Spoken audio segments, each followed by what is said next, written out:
നമസ്തേ. Ovarian health അഥവാ അണ്ഡാശയത്തിന്റെ ആരോഗ്യം.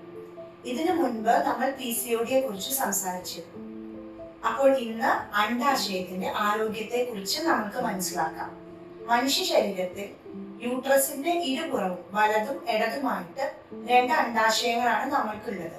ഇതിന്റെ പ്രാഥമികമായിട്ട് 3 കാര്യങ്ങളാണ് അണ്ഡാശയം നമുക്ക് ചെയ്യുന്നത്. അതായത് ആദ്യത്തേത് ഹോർമോൺ പ്രൊഡക്ഷൻ, സ്ത്രീകളുടെ ഹോർമോണായ ഈസ്ട്രജനും പ്രൊജസ്ട്രോണും സെക്രീറ്റ് ചെയ്യും. രണ്ടാമത് മെൻസസ് റെഗുലേഷൻ, അതായത് കൃത്യമായി 28 ദിവസം സൈക്കിളിൽ അണ്ഡം പൊട്ടാനുള്ള പ്രിപ്പറേഷന് മെൻസസ് റെഗുലേറ്റ് ചെയ്യാം. മൂന്നാമത് ഫെർട്ടിലിറ്റി, അതായത് പ്രത്യുത്പാദന ശേഷിക്കും നമ്മൾ ഒവേറിയൻ ഹെൽത്ത് ആണ് മാനദണ്ഡമായിട്ട് വെച്ചിരിക്കുന്നത്. അതായത് നിങ്ങൾ പ്രഗ്നന്റ് ആവാൻ ഉദ്ദേശിക്കുന്നുണ്ടെങ്കിൽ നിങ്ങളുടെ ഒവേറിയൻ ഹെൽത്ത് വളരെ ഇമ്പോർട്ടൻ്റ് ആണ്. അതിൽ നമ്മൾ നോക്കുന്ന പ്രോസസ്സുകൾ, അതായത് അമ്മയാകാൻ ആഗ്രഹിക്കുന്ന ഒരു കുട്ടി മുൻകരുതലുകൾ എടുക്കുന്ന ഈ കാലഘട്ടത്തിൽ ശ്രദ്ധിക്കേണ്ട കാര്യങ്ങൾ: oestrogen level, progesterone level, FSH level, അതേപോലെ തന്നെ ട്രാൻസ് വജൈനൽ അൾട്രാസൗണ്ടും ലഭ്യമാണ്. ഇതെല്ലാം വെച്ച് നമുക്ക് ഒവേറിയൻ ഹെൽത്ത് നിർണ്ണയിക്കാൻ പറ്റും. ഇനി ഒവേറിയൻ ഹെൽത്ത് നിർണ്ണയിച്ചു കഴിഞ്ഞു കഴിഞ്ഞാൽ അടുത്ത സ്റ്റേജ് ഇതെങ്ങനെ മെച്ചപ്പെടുത്താമെന്നുള്ളതാണ്.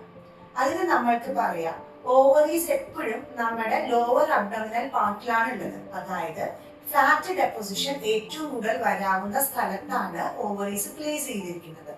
മിക്കവാറും ഉണ്ടാകുന്നത് ഫാറ്റ് വന്ന് മൂടിയിട്ട്, അതായത് അബ്ഡോമിനൽ ഫാറ്റ് കാരണം ഓവറീസ് സെഡൻഡറിയോ, അതായത് അനക്കമില്ലാത്തൊരു അവസ്ഥ ഉണ്ടാവും. അങ്ങനെ വരുമ്പോഴാണ് ഇതിന്റെ പ്രവർത്തനത്തിനെ ബാധിക്കുന്നത്. അപ്പോൾ നമ്മൾക്ക് ചെയ്യാവുന്നത് എന്താണ്? കൃത്യമായ വ്യായാമം. ഒരു ഫുൾ ബോഡി എക്സസൈസ് എന്ന് പറയുമ്പോൾ സ്വിമ്മിങ്ങും സ്കിപ്പിങ്ങുമാണ് ഫുൾ ബോഡി എക്സസൈസ് ആയിട്ട് നമ്മൾ പറയാം. സ്വിമ്മിങ് നമ്മൾക്ക് പ്രായോഗികമല്ല എല്ലാവർക്കും, പക്ഷെ ഒരു 5 മിനിറ്റ് സ്കിപ്പിംഗ് തന്നെ വളരെ അധികം ഹെൽപ്പ് ചെയ്യും ഒവേറിയൻ ഹെൽത്തിന് വേണ്ടി. രണ്ടാമത് നമ്മൾ കഴിക്കുന്ന ഭക്ഷണങ്ങൾ, അതായത് ഹോർമോൺ ബാലൻസ് നിർത്തിക്കൊണ്ട് തന്നെ ശരീരത്തിനെ മിനിമം മരുന്നുകളിലൂടെ മുന്നോട്ട് കൊണ്ടുപോവുക. അതായത് ആവശ്യമില്ലാത്ത ഹോർമോൺ ഫുഡുകൾ കഴിക്കാതിരിക്കുക. മൂന്നാമത്തത് സ്ട്രെസ്. നമ്മുടെ ബോഡിയിൽ ഹോർമോൺസിന് ഏറ്റവും കൂടുതൽ വ്യത്യാസങ്ങൾ ഉണ്ടാക്കുന്ന ഹോർമോൺ കോർട്ടിസോൾ നമുക്ക് സ്ട്രെസ്സിന്റെ ഭാഗമായിട്ട് വരുന്നതാണ്. അപ്പോൾ അതിനെ നിയന്ത്രിക്കലും വളരെ ഇമ്പോർട്ടൻ്റ് ആണ്.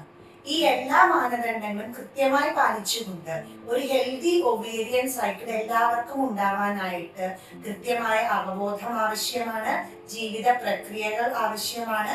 അതേപോലെ തന്നെ ഹോമിയോയിൽ കൃത്യമായ മരുന്നുകൾ വച്ചിട്ട് ഒവേറിയൻ ഹെൽത്തിനെ പൂർണ്ണമായി വീണ്ടെടുക്കാൻ സാധിക്കും. കാരണം എന്താണെന്ന് വെച്ച് കഴിഞ്ഞാൽ പാർശ്വഫലങ്ങൾ തീരെ ഇല്ലാതെ പൂർണ്ണമായിട്ട് നമുക്കൊരു ഹെൽത്തി മെൻസ്ട്രൽ സൈക്കിളും ഹെൽത്തി ഓവുലേഷനും ഹെൽത്തി പ്രഗ്നൻസിയും ഹോമിയോപ്പതിയിലൂടെ സാധ്യമാണ്. Thank you.